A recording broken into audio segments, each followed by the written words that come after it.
as you will grow in your career, right? A few years down the line, if you have not stuck around and have shown stability, if you have not shown resilience, trust me, you will, there are 10 jobs where you are qualified for, you will get only 3 interviews. These sexy jobs and careers, they keep changing. But one fundamental that remains true is, irrespective of in the industry, if you are among the top quartile professionals, if you are amongst the finest professionals in the industry, you will make similar money. Got it. So a mid-tier product manager will make less money than a top-tier finance professional, a top-tier marketing professionals.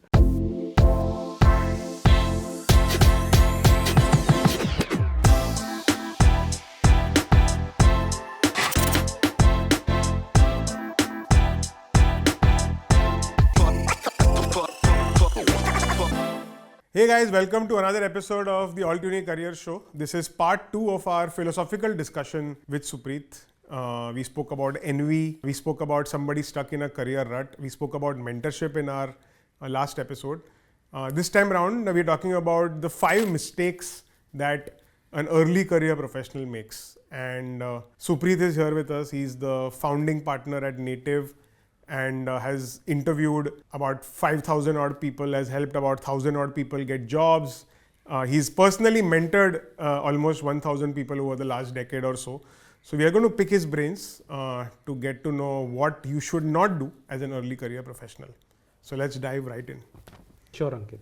You have helped hundreds of people get jobs. Now, one of the things I want you to tell us is, what are the mistakes that people make early in their career, which if avoided could really benefit you a lot later on in life? Especially when I go to colleges, when I talk to young professionals, nobody wants to do a sales job. I don't know why, maybe it's the MBA culture that sales jobs are not respected, but the career reality is that sales jobs give you the best exposure.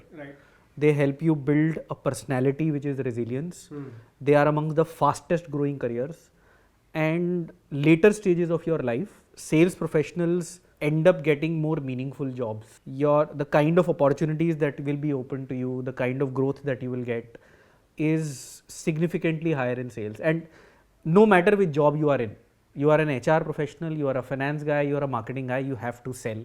Whether you are selling to your internal stakeholders, to your company, to your boss, or you are selling to outside customer, that's the only difference. So I am amazed at the apprehension of people कि यार मुझे sales job नहीं करनी life में. नहीं मतलब we see that every week. Yeah. तो हम जब even when we share jobs on AltUni's career services, if it's a sales job or even if it's written sales or if the interpretation is कि sales के around कुछ connected है, तो the applications are like 1/3 of what you would get for any other job. We in fact tried to launch a sales program and we got a least number of applications to enroll in that program as well. And I mean, it's not an MBA culture thing. I think it's just how our society is. For some reason, it's assumed that अगर आप sales कर रहे हो तो आप वो कुछ तो कोई working hierarchy में या working के caste system में you are supposed to be like the lowest on. And I don't understand the reason, because every CEO's real job is a sales job essentially. But it is a reality, unfortunately. हाँ, so उसका background है, I think I remember back in my days how I used to look at sales, right?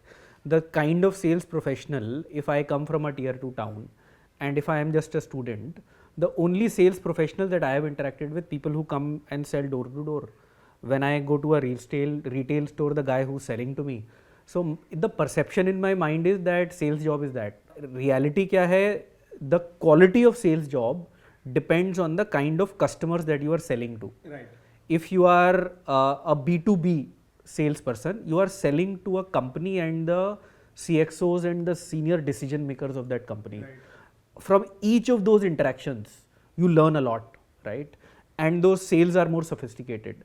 When you are selling to rich people for complex problems, it requires massive amount of intelligence, great problem solving, being able to think on your feet, and also you learn from each of these individuals, right? The learning and growth that comes is also from these interactions. So it's somehow a myth because our interactions with as an individual, no B2B guy had come and sold to me, right? Because I'm not in that seat. Now when I'm on this side of the table, I run a company and I'm one of the leaders in a company. The kind of salespeople who come, among the most intelligent guys, right? तो वो एक sales career का myth है. दूसरा, sales guys can very easily change tracks. 3 years, 5 years into their job, they can, almost all doors are open to them. They can change career tracks whenever they want, right? Which is, I won't say it is true for a finance professional or an HR professional or maybe even a marketing professional. But a sales guy can change track whenever he wants, right? Dusra, I think benefit is, a sales guy is industry neutral to some extent, right? Not in all cases. You can change your sectors and industries relatively more easily. So that's one mistake we started with that question that people make. Second, the importance of the first 5 years in your life, of your professional life. Your first 2 jobs and your first 5 years are very similar to your foundation years of 15 to 18. Right. Or 13 to 18. Right. In that, in your adolescent year, you become formed as an adult and your individuals. You will more likely than not carry the same traits and foundations through your rest of your life. Right. Similarly, for a professional, when you enter a business world, corporate world, the first 5 years and your first 2 jobs, they become the foundation of what you become. Right. And it will be very difficult to shake out 10, 15 years later. So I still know that the leadership style, the way of dealing with people, the style of getting job done, my method of working, all of that is heavily influenced by my first and second job. Right. So more than brand, more than salary, invest, take that as a learning phase of your life and work with managers. More than company, what becomes more important here is your manager. Right. How does he manage people? How does he manage the work that he has got? How disciplined, efficient, structured, methodical, strategic he is. Choose your managers very, very wisely in the first 2 jobs and first 5 years of your life. So one of the other mistakes that I see young professionals, especially students, make is on campus specifically, is have this mad obsession about compensation. The method jobs get ranked, in most cases, I won't say all, is on the basis of the compensation that they offer. The reality of life 10 years later is very different. There is a broad thumb rule in India, fast growing economy, emerging economy. Every 5 years, your compensation is likely to double. Right. If you are in a relatively slower growth company or sector, it may take 6 or 7. If you are in a faster growth sector or faster growth company, it may happen even in 3 years, right? Again, the fundamental of compounding. It does not matter whether you are in a higher CTC or slightly lower CTC. What matters significantly more after a decade is whether you are a high growth company, high growth sector, or otherwise. Right. So imagine one person who starts at 10 lakh salary and he works in a high growth sector, high growth company. Every 3 years his compensation double. Right? So 10 becomes 20, 20 becomes 40, 40 becomes 80. 9 years later he would be 9, 10, he would be making from 10 lakhs to 70, 80 lakhs. Right. A guy who started at 15 but is in a slower growth company, every 5 years his company, 5 or 6 years his salary doubles, right? So 15 lakh rupee salary in 6 years time becomes 30, and it takes for him to reach 60 rather than 9 take 12 years. Correct. And even at that stage the guy would have already doubled. Right. I think on campuses and early on in your life, the focus should be on high growth careers. Right. And they also come with higher risk. The high growth companies also are relatively slightly higher risk companies, but that's a trade-off and that's a call that people need to make.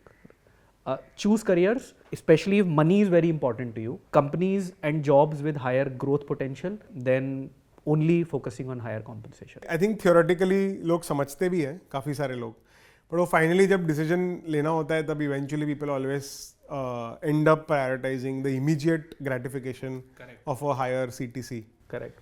I hope some people will probably think about this more deeply, and I guess that's the whole point of doing a career show like this. But this is an important one, guys. Please do prioritize career growth rather than an immediate CTC that you will get at the end of the next month, because there could be much more. And I don't think that at any point of time Supreet is saying that कि आप 10 लाख की salary के सामने 2 लाख की salary ले लो. Like, I don't think that is what he's saying either, right? I mean, obviously we are talking about a delta which is slightly closer to each other. Yeah. So mistake number 4 is, I see that there is a mad rush about sexy jobs at that point. 10 years back, there used to be only consulting, FMCG. Everybody wanted to become a brand manager. Everyone wanted to become an equity research analyst in finance. These sexy jobs and careers, they keep changing.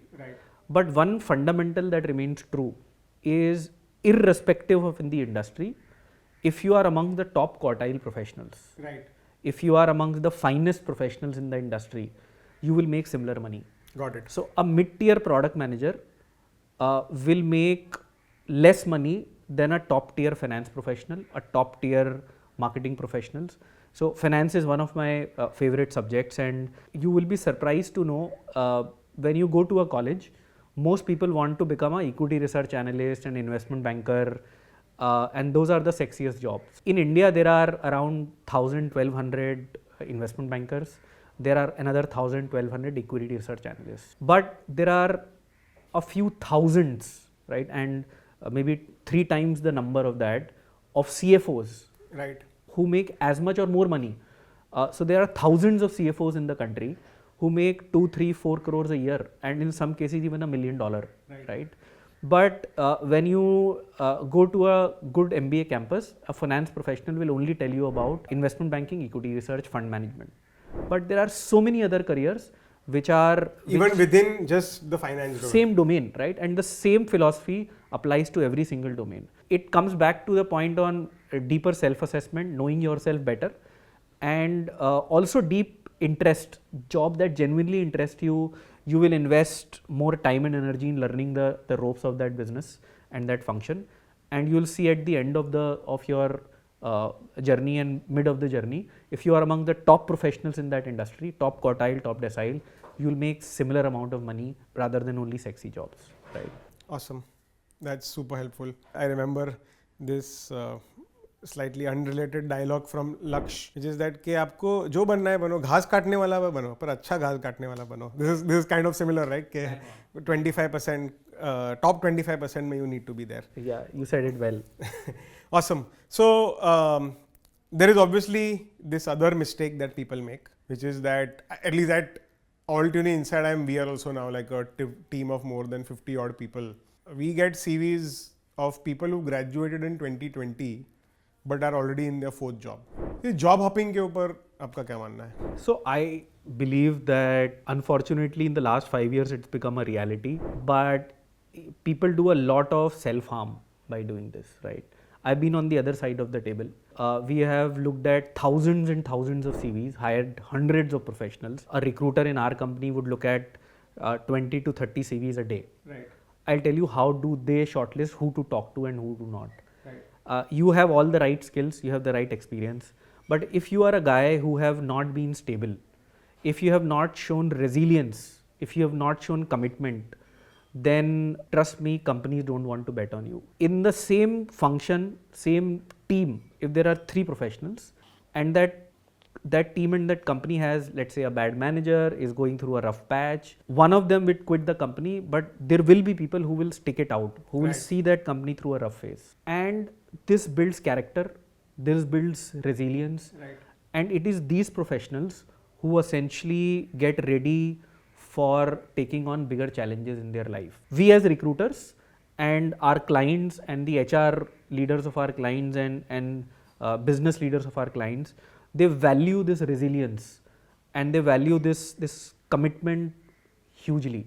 Do you think it is still valuable in a post-COVID era where people work remote and some people end up taking multiple jobs? There is an entire debate around moonlighting going on, and people switch jobs at the drop of the hat because they anyway have no connection necessarily with the larger purpose of the company or the mission of the company. Yeah, so it has become a reality mainly because there are a lot of opportunities available, right? So it's easy to get a job, But as you will grow in your career, Right. right, a few years down the line, if you have not stuck around and have shown stability, if you have not shown resilience, trust me, you will, there are 10 jobs Right. where you are qualified for, you will get only 3 interviews. Got it. So you are early on in your life and in your professional career, if you are not conscious about this fact, you are doing damage Right. to when you become a mid manager, when you become a senior leader.